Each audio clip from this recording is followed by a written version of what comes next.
السلام علیکم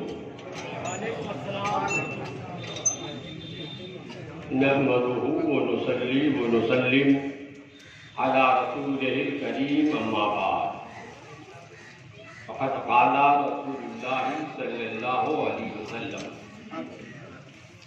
عليكم بسنتي وسنة الخلفاء الراشدين بعدي درود پاک پڑھیں اللہم صلی علی سیدنا مولانا محمد وآلہ وصحبہ بارک وسلم دائما ابدا سرمدا۔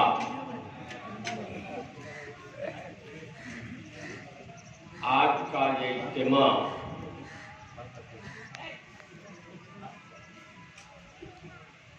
محب گرامی حضرت مولانا حسن منظر قدیری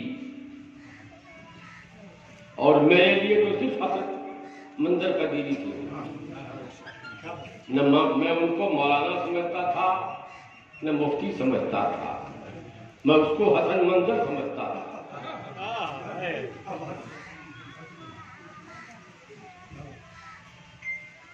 باپ کے لیے، بھائی کے لیے، بیوی کے لیے، بیٹے کے لیے کوئی کلکٹر نہیں ہوتا، بیٹا ہوتا ہے، ابا ہوتا ہے، بھائی ہوتا ہے۔ منظر میرے لیے مولوی مولانا مفتی کچھ نہیں تھا، صرف حسن منظر تھا۔ ہم دونوں میں بریلی سے لے کر ان کی موت سے چند دن پہلے تک لوگ کہتے ہیں کہ لنگوٹیا یار ہے، تو حسن منظر قدیری میرا لنگوٹیا یار رہا۔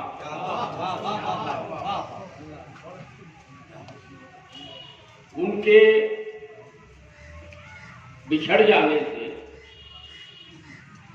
مجھ کو جو احساس اب ہو رہا ہے وہ ان کی زندگی میں نہیں ہو سکا۔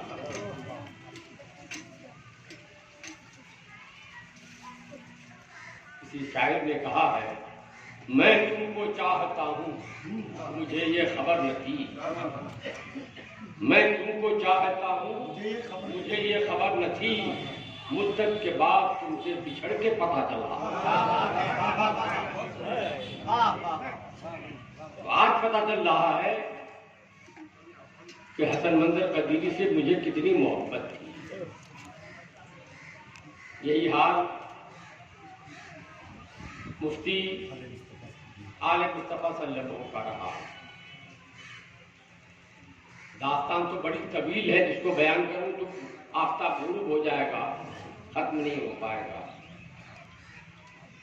انہوں نے ساری تعلیم یہاں پر حنفیہ کھگرا میں پائی۔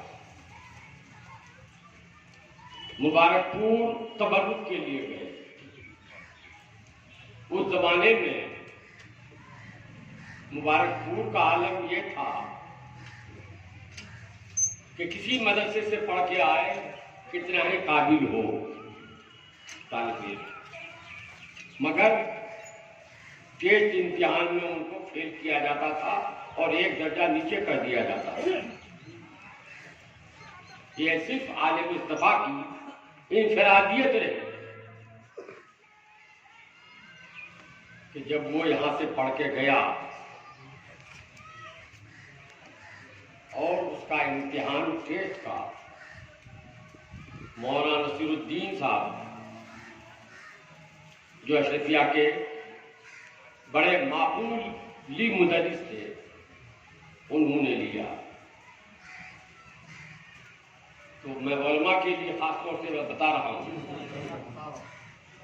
کہ ان سے ہدایہ کے امتحان میں یہ پوچھا گیا کہ وضو کی پہلی سنت کیا ہے؟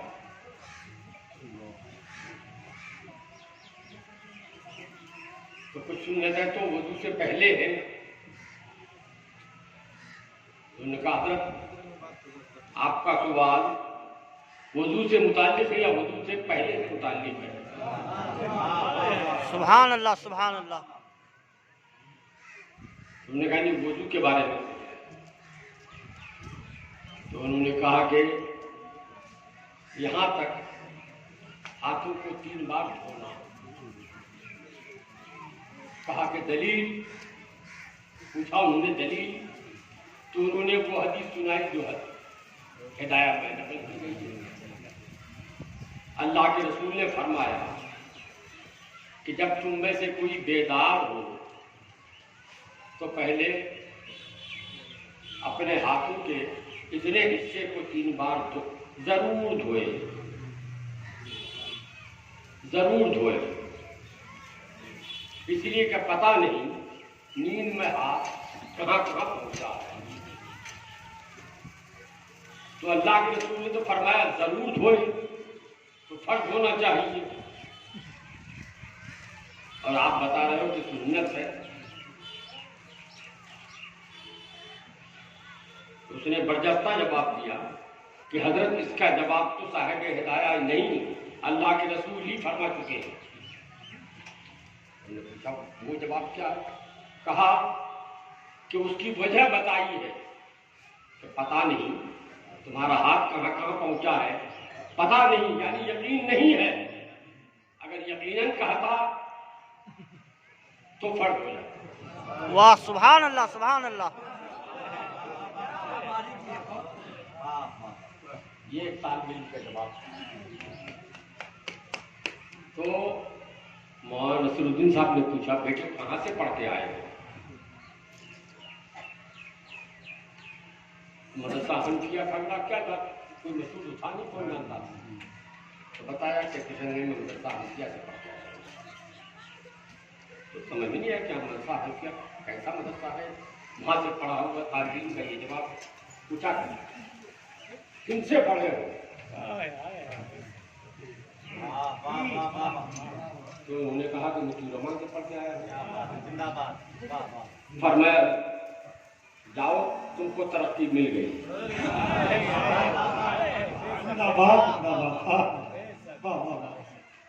تو مبارک پور گئے وہ تبرک کے لیے کہ بڑا مددگار ہے. اور ظاہر بات اکیلا تو میں پڑھا نہیں سکتا تھا ساری کتاب، ہمارے یہاں اور ایسے مدرس نہیں، اسی لیے ان کو جانا پڑا. آج ان دونوں کی مشترکہ، ان دونوں کا مشترکہ عرس کی تقریب ہے. عرس کیا ہے یہ سن لیجیے بس. میں نے حدیث پاک پڑھی ہے، اللہ کے نبی صلی اللہ علیہ وسلم نے فرمایا علیکم بسنتی وسنت الخلفاء الراشدین بعدی. اے مسلمانوں میری امت کے لوگوں، میری سنت پر عمل کرنا اور میرے بعد جو خلفاء راشدین ہوں گے ان کی سنت پر. اللہ کے رسول کی جو سنتیں ہیں وہ سب کو معلوم ہے. اس دور میں 4 رکعت پہلے پڑھتے ہیں، 2 رکعت بعد میں پڑھتے ہیں، بیچ میں فرض نماز پڑھتے ہیں. یہ سب اس طرح کی ساری چیزیں اللہ کے رسول کی سنت ہے. خلفاء راشدین کی سنت کیا ہے تو تفصیل کا تو وقت نہیں. خلفاء راشدین میں پہلے خلیفہ حضرت ابوبکر صدیق رضی اللہ تعالی عنہ ہیں، جن کا تذکرہ ہر جمعے کو امام خطبے کے لیے جب ممبر پہ چڑھتا ہے تو وہ یوں کرتا ہے افضل البشر بعد الانبیاء بالتقی سیدنا ابی بکر صدیق رضی اللہ تعالی عنہ. میں آج ان کی ایک سنت بتانا چاہتا ہوں کہ ان کی سنت کیا ہے. اور یہ سنت ان کی تھی ایک کلام پاک کی تفسیر زاہدی میں. تفسیر زاہدی ابھی تک چھپی نہیں. قلمی نسخہ ہے جونپور خانقاہ رشیدیہ میں، ایک نسخہ اس کا فتاوی لائبریری میں ہے، ایک نسخہ اس کا دلی ہمدرد یونیورسٹی کے کتب خانے میں، اور بھی کہیں ہو، مجھے اس کی نسخہ ہی ہے. اور اس تفسیر زاہدی کے حوالے سے حضرت مخدوم بہار کے سب سے بڑے بزرگ مخدوم بہار، یہ مخدوم بہار وہ ہیں جن کے مزار اقدس پر حضرت اعلیٰ پنڈتی کے پیر سیدنا حفیظ سراج رحمت اللہ تعالی علیہ نے 40 دن کا چلہ کیا، اس سے ان کی بزرگی کا اندازہ ہے۔ انہوں نے اپنے ملفوظات مخ المعانی میں فرمایا، صفحہ 111 فرماتے ہیں کہ حضرت امام زاہد رحمت اللہ تعالی علیہ نے کو خیال ہوا کہ قرآن کریم کی تفسیریں تو بڑی بڑی ہیں، بہت سی جلدوں میں، جسے تفسیر کبیر ہے، پڑھتے ایک آدمی پڑھنا چاہے سمجھ کر تو 1 سال تو لگے گا ہی پڑھنے میں ایک ہی کتاب۔ اس زمانے میں وہ اس زمانے کی بات کر رہے ہیں، اپنے زمانے میں، اس زمانے میں اتنی فرصت کس کو ہے کہ پوری کتاب پڑھ سکے، اور بعض تفسیریں اتنی مختصر ہیں کہ جلدی سے بات سمجھ نہیں بن رہا، جیسے جلالین شریف۔ تو کیوں نہ ہم ڈھیر ساری تفسیروں کو سامنے رکھ کر اس کا عطر نکال لیں، اور وہ عطر نکال کر مجموعہ کی حیثیت سے دنیا کے سامنے رکھیں۔ تو انہوں نے تفسیر لکھنا شروع کی، 10-12 سال کی مدت میں تفسیر لکھی، تفسیر زاہد۔ اور یہ وہ زمانہ تھا جب مدرسہ الگ خانقاہ الگ نہیں ہوتی، ہر خانقاہ ہی مسجد، ہر خانقاہ ہی مدرسہ، اور خانقاہ میں مسجد، بس خوشا مسجد و مدرسہ خانقاہ ہے کہ دربے بود دینوں کالے۔ ہر استاد پیر ہوتا تھا، ہر پیر استاد ہوتا تھا۔ آج کی طرح نہیں تھا کہ پیر صاحب الگ ہے اور مولوی صاحب الگ ہے، استاد الگ ہے۔ پیر صاحب کا کام آج کل، وہ مولانا یہ بتا رہے تھے شہریار صاحب کہ مریدین سے نذرانے لینا، وہ بتا رہے ہیں۔ اب مولوی صاحب کا کام یہ ہے کہ سبق پڑھا دیا، لڑکا سمجھا نہیں سمجھا جانے کو،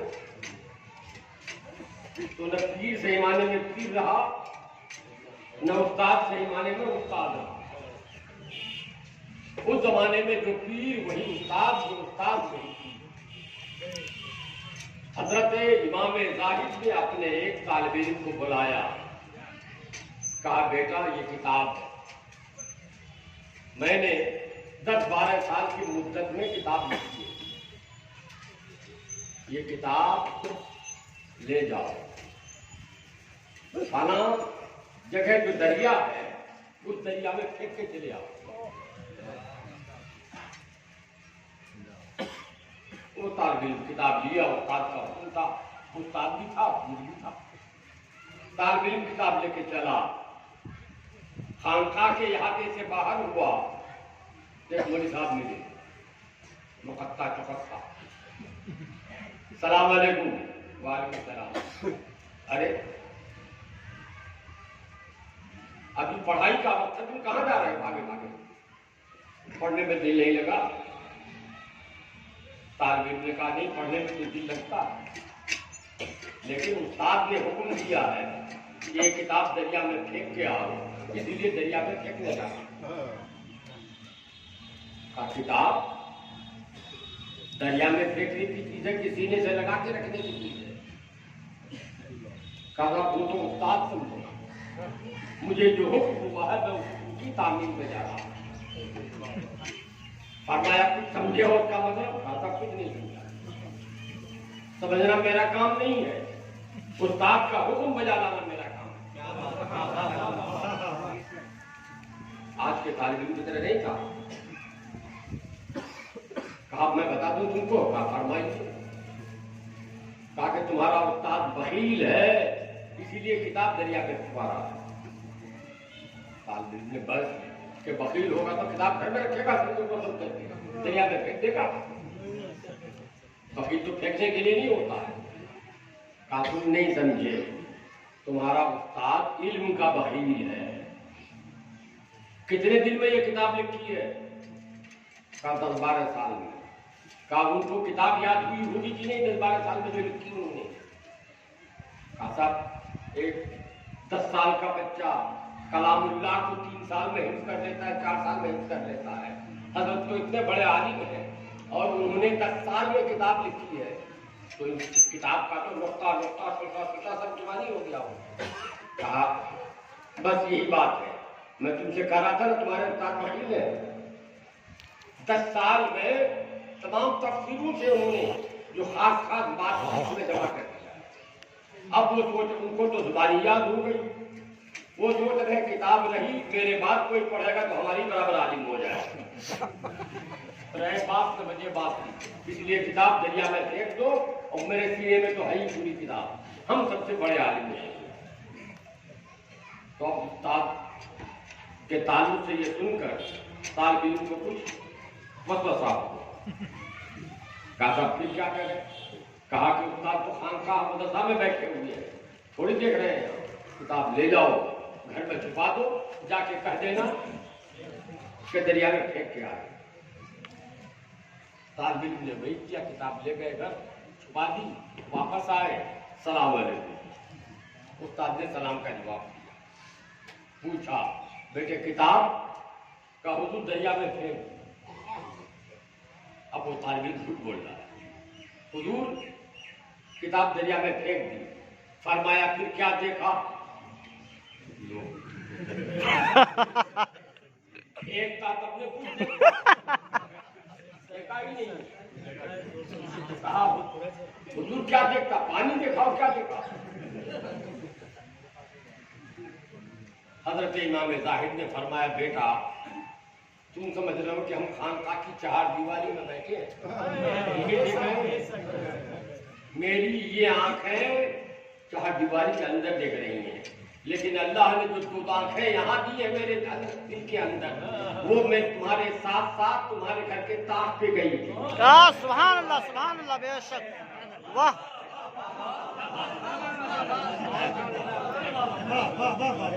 جاؤ جلدی کتاب واپس لاؤ. طالب ہاتھ میں چکا ہو گیا, معاف کر. فرمایا نہیں, جاؤ پہلے کتاب لے آؤ. پھر وہ دوڑا گیا, کتاب لے کے آیا. اب استاد نے فرمایا کہ پورا قصہ سناؤ کیا ہوا تھا. تو اس نے بتا دیا کہ حضور ایسے ایک صاحب ملے تھے, بڑی داڑھی والے, سفید داڑھی, اور پورا قصہ سنایا. کوئی شادی میں داغ, پاجما یہاں تک. حضور کیسے اس کی بات کو غلط سمجھتا میں؟ کہا بیٹے یہ وہ ہے جس کے متعلق قرآن کریم میں آیا ہے ان الشیطان للانسان عدو مبین. وہ ابلیس تھا تمہیں راستے سے بھٹکا رہا. اب لے جاؤ کتاب, دریا میں پھینکو, اور جو دیکھو آ کے مجھے بتاؤ. گئے, اتار بھی کتاب لیا, اور دل میں تو یہ ہے کہ کتاب دریا میں پھینکنی, لیکن ذہن میں آ رہا کہ کتاب دریا میں پھینکے تو گئی, کتاب دریا میں پھینکے تو گئی. اسی لیے اب وہ ندی کنارے کھڑے ہو کے کبھی ایسے کر رہا ہے, پھر ہاتھ کھینچ لیتا ہے, پھر پھینک رہا ہے, پھر ہاتھ کھینچ لیتا ہے, پھینکے کہ نہ پھینکے. آخر میں کتاب پھینکی تو اس نے دیکھا کہ پانی میں تریانی پیدا ہوئی, ایک موج آئی, اور کتاب اور اسی موج سے ایک ہاتھ باہر نکلا اور کتاب کو لے کے ڈوب گیا. کتاب گئی. وہ کتاب چھپی ہوئی بھی نہیں تھی, آج کی طرح پریس کا زمانہ ہی نہیں تھا. وہ کمچی کے قلم سے لکھی ہوئی کتاب, چاول جلا کے روشنائی بنائی ہوئی کتاب, سب دھل گئی ہو. یہی سوچ رہا تھا کہ پھر ایک تموجہ پیدا ہوا، ایک لہر اور آئی، اور وہ کتاب ہاتھ میں لے کے بڑھا کے ہاتھ طالب علم کے ہاتھ میں دے کے پانی میں ڈوب گیا۔ اب اس نے جو کتاب دیکھی کہتا ہے کہ پانی کیا، شبنم میں بھی اس کو شبنم بھی نہیں لگی، کتاب تو بالکل سوکھی ہوئی ہے۔ گھبرایا ہوا کتاب ہاتھ میں لیا، دوڑا دوڑا مدرسہ آیا۔ حضرت امام زاہد تشریف فرماتے، آ کے عرض کیا السلام علیکم۔ حضرت نے کہا وعلیکم السلام، کہو بیٹے کیا ہوا، کتاب کیسے واپس لائے؟ کہا حضور کتاب تو دریا میں پھینکی تھی اور ایسا ہوا ہم کو کتاب کے واپس ملنے ہی لے کے آئے۔ اتنا سننا تھا کہ امام زاہد نے کتاب اٹھائی، چومو آنکھوں پہ رکھا، سر پہ رکھا اور مطالعہ شروع کیا، بڑا پڑھنا شروع کیا۔ طالب علم حیران کھڑا دیکھ رہا ہے، امام زاہد مطالعہ کر رہے، کبھی سر شرم سے جھکا لیتے ہیں، پھر مطالعہ کرتے ہیں تو لگتا ہے مسکرا رہے، آگے بڑھتے ہیں پھر سر شرم سے جھک جاتا ہے، پھر آگے بڑھتے ہیں تو چہرہ مسکرا، پھر اٹھتا ہے مسکرا رہے۔ طالب علم نے عرض کیا حضور جی آپ بات میں کیجیے، پہلے ہم کو بتا دیجیے معاملہ کیا ہے، میرے دماغ کی نک پڑ جائے گی اگر آپ نے بتا دیا۔ فرمایا بیٹا علم دو طرح کا ہوتا ہے، ایک علم کسبی کہلاتا ہے اور ایک علم وہبی کہلاتا ہے۔ کسبی علم مدرسے میں علماء پڑھاتے ہیں اور ان سے غلطی بھی ہو جاتی ہے، کسبی علم سے کبھی غلطی بھی ہو جاتی ہے، تو جب کسبی علم میں غلطی ہو جائے تو پڑھنے والا ابن تیمیہ بنتا ہے، پڑھنے والا قاسم نانوتوی بنتا ہے، پڑھنے والا رشید احمد گنگوئی بنتا ہے، پڑھنے والا اشرف علی تھانوی بن جاتا ہے۔ تو اکیلے کسبی علم پہ بھروسہ نہیں کیا جاتا، وہبی علم اس میں بھی کبھی غلطی ہوتی ہے، اکیلے اس پہ بھروسہ نہیں کیا جا سکتا، کیا پتا وہبی علم من جانب اللہ ہے یا من جانب شیطان ہے۔ بس مشہور واقعہ ہے، حضرت غوث اعظم رضی اللہ تعالیٰ عنہ کو شیطان بہکانے آیا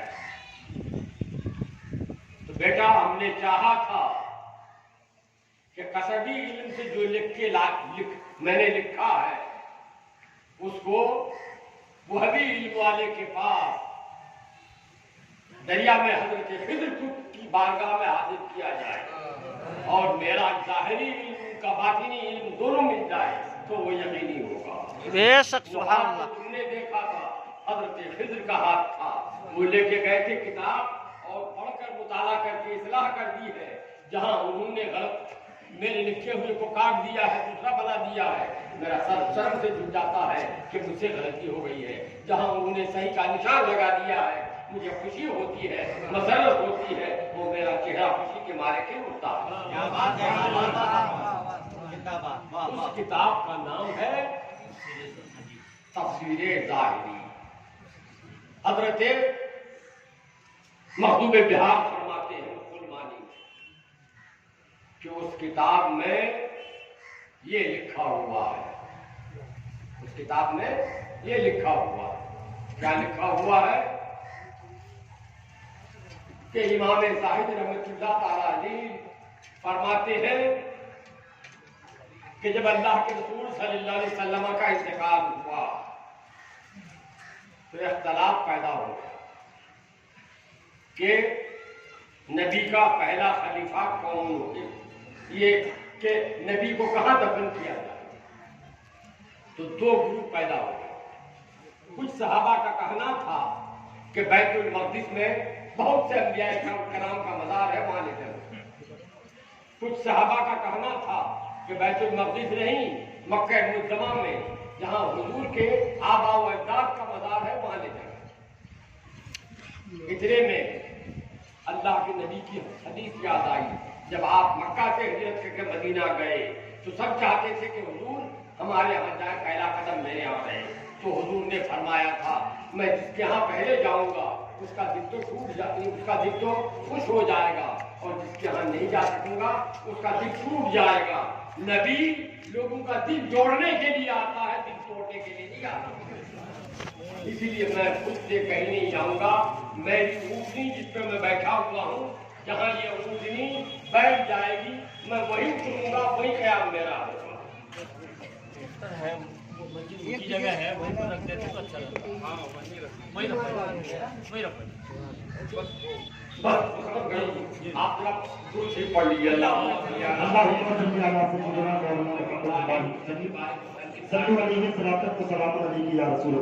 جب نبی نے فرمایا میں کسی کے گھر میں نہیں جاؤں گا، میری اونٹنی جہاں بیٹھ جائے گی وہی میرا گھر ہوگا. چنانچہ سے اونٹنی کی لگام چھوڑ دی گئی، رسی چھوڑ دی گئی اور اونٹنی روانہ ہو گئی. اونٹنی بازار سے گھومتے گھامتے آ کر ایک جگہ بیٹھ گئے. اللہ کے نبی اترے اور فرمایا ھذا مسکنی و مدفنی، سبحان میرا اللہ. گھر یہی ہوگا اور میری قبر بھی یہی ہوگی. اس حدیث کے بعد سارے صحابہ پر ایک رائے ہو گئے کہ نہیں، اب نہ بیت المقدس اور نہ مکہ مکرمہ، یہیں پر نبی کا مزار بنے گا. یہ طے ہو گیا تو پھر ایک دوسرا اختلاف پیدا ہو گیا کہ نبی کے بعد پہلے خلیفہ کون ہوگا. جو لوگ مکہ سے آئے تھے مدینہ ان کو مہاجر کہا جاتا ہے، اور جو مدینے کے لوگ تھے ان کو انصار کہا جاتا ہے. انصار نے کہا کہ نبی جب مکہ چھوڑ کے مدینہ آئے تو ہم سب لوگوں نے جان و من سے قربانی کی، اسی لیے اللہ کے نبی کے بعد پہلا خلیفہ ہم میں ہوگا. مہاجرین نے کہا کہ نبی ہمارے خاندان کے تھے، اس لیے پہلا خلیفہ اس خاندان سے ہوگا. بات بہت بہت ایک تیسرا گروہ تیار ہوا، کہا کہ نہیں بھائی ایسا نہیں ہوگا، ایسا کرو اس اختلاف سے جھگڑا رہ جائے گا، ایک آدمی یہاں کا بنے ایک آدمی وہاں کا بنے، یعنی ملی جلی سرکار کا. وعلیکم السلام. بول.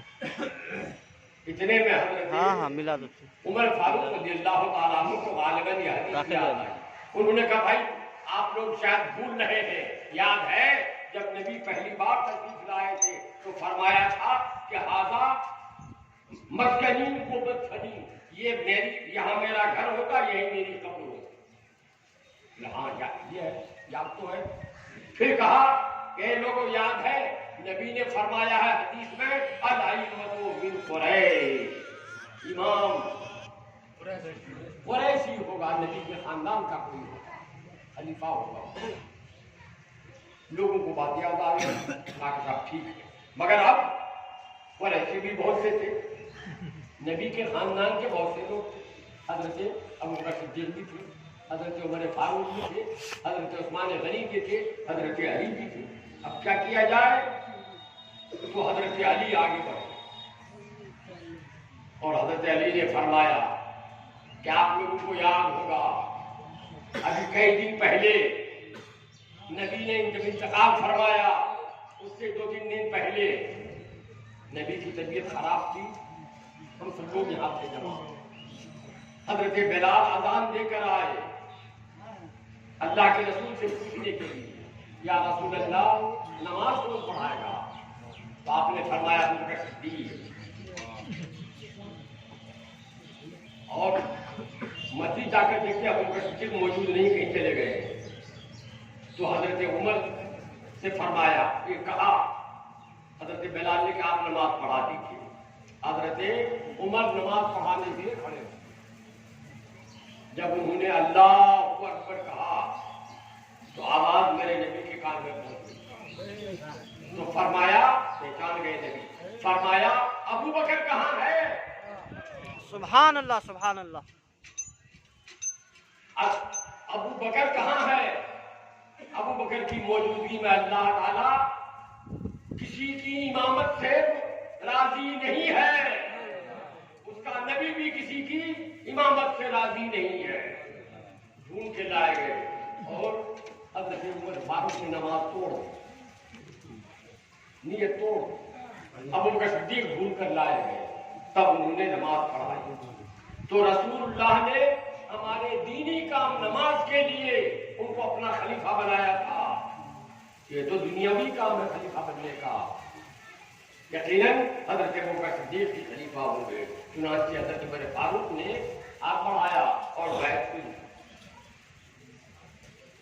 اس میں 3 دن گزر گئے، 3 دن گزر گئے۔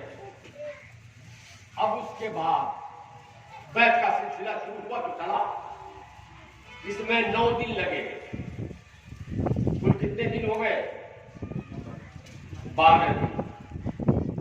اس وقت حضور کی کتنی بیویاں باحیات تھیں؟ 9 بیویاں باحیات تھیں۔ 9 بیویوں نے مل کر طے کیا کہ جب تک خلیفہ متعین نہیں ہو جاتا ہے اس وقت تک تو کچھ کام ہوگا نہیں۔ اللہ کے رسول پردہ فرما چکے، تو ہم لوگ ایصال ثواب کا انتظام کریں۔ کیسے ایصال ثواب کا انتظام کب ہوگا؟ رسول اللہ تو دنیا کی جائیداد چھوڑ کے گئے نہیں ہیں، تو جن کے گھر میں جو کچھ کھانے کا ہے ایک ایک دن بانٹ دیں۔ آج وہ فاتحہ دلائے، کل دوسری بیوی فاتحہ دلائے، پرسوں تیسری بیوی فاتحہ دلائے۔ یہ سلسلہ شروع ہوا، 9 بیویاں تھیں، 9 دن گزر گئے، فاتحہ ہوتا رہا۔ 9 دن اور 3 دن 12 دن گزر گئے، 12 دن گزر گئے۔ 12ویں دن جا کر حضرت ابو بکر صدیق نے مسند خلافت سنبھالا، اور مسند خلافت سنبھالنے کے بعد پہلا کام کیا کیا؟ خلیفہ جس کو آتے تھے اس میں وہ شپث لینا کرتے، تو خلافت کا حلف لے لیا حضرت ابو بکر صدیق نے۔ تو پہلا کام یہ کیا کہ تام قدر ساختن، تفسیر ظاہری فارسی میں بھیجی، تام قدر ساختن کہ تمامت مدینہ را بس کر اتنا کھانا پکوایا، اور حکومت کے بیت المال سے نہیں، اپنے ذاتی مال سے اتنا کھانا پکوایا کہ مدینے کے سارے لوگوں کو کافی ہو گیا۔ اور مدینے کے سارے لوگوں کو کافی ہو گیا تو کتنے لوگ تھے؟ 50 سے 1000 لوگ، ان سب کے لیے کھانا پکوایا۔ ایصال ثواب بروح عشاء کا دن، اس کھانے پر رسول کریم صلی اللہ علیہ وسلم کا فاتحہ پڑھ کے ایصال ثواب کیا گیا۔ شور در مجمع استاد کی ضرورت تھی۔ جب اتنا بڑا مجمع ہو جائے گا تو لوگ تو پوچھیں گے بھی کیا بات ہے، اتنا بڑا مجمع کیوں ہے، کیا ہو رہا ہے؟ ابو بکر صدیق کس خوشی میں اتنا کھانا کھلوا رہے ہیں؟ کیا وہ اسی انتظار میں تھے کہ میں خلیفہ بن جاؤں؟ شور در مردمہ استاد کے ضرورت تھی۔ گفتن، گفت نہیں ہے فارسی میں، گفتن جمع کا صیغہ ہے۔ ایک آدمی کرے تو کہے گا کہ گفت اس نے کہا، اور بہت سارے لوگ بولے تو کہیں گے گفتن۔ صحابہ نے جواب دیا۔ صحابہ میں کون تھے؟ عمر فاروق، تو انہوں نے جواب دیا ہوگا۔ عثمان غنی تھے، انہوں نے جواب دیا ہوگا۔ حضرت مولا کائنات علی مرتضیٰ تھے، انہوں نے جواب دیا ہوگا۔ امام حسن تھے، انہوں نے جواب دیا ہوگا۔ امام حسین تھے، انہوں نے جواب دیا ہوگا۔ گفتن، صحابہ نے جواب دیا، الیوم عرس رسول اللہ، الیوم عرس رسول اللہ۔ آج اللہ کے نبی کا عرس منایا جا رہا ہے، آج اللہ کے نبی کا عرس منایا جا رہا ہے۔ تو یہ عرس کی ابتدا کی، عرس کا بانی، پہلا عرس جو کیا میرے نبی کا، وہ حضرت ابو بکر صدیق رضی اللہ عنہ، اور اس عرس میں شریک حضرت فاروق اعظم، حضرت عثمان غنی، حضرت مولا علی، حضرت امام حسن، حضرت امام حسین، یہ سب عرس کے مہمان تھے۔ دیکھ آپ نے پوری عرس کی تاریخ ہے، اس میں کہیں نہیں ہے کہ ڈھول ڈھاک ہوا، آجا گاجا ہوا، عورتوں کا دم گھٹا ہوا، کچھ نہیں، اسی کا نام عرس ہے، اور وہی حضرت ابو بکر صدیق کی سنت ہے۔ آج الحمدللہ خوشی ہوئی، یہاں جو ہم لوگ عرس منا رہے ہیں، آج بھی ہماری محفل ان خرافات سے پاک ہے۔ اللہ تعالیٰ ہم کو، آپ کو، سب کو اس عرس میں، عرس کی تقریب میں شریک ہونے کی جزائے خیر عطا فرمائے کہ ہم آج ہر جگہ سنت ادا کر رہے ہیں اور سنت کی ادائیگی کے لیے حاضر ہوئے ہیں۔ اللہ تعالیٰ ہم پر اپنے فضل و کرم کا سایہ رکھے اور نور و سرور کی برسات برسائے۔ وآخر دعوانا ان الحمدللہ رب العالمین۔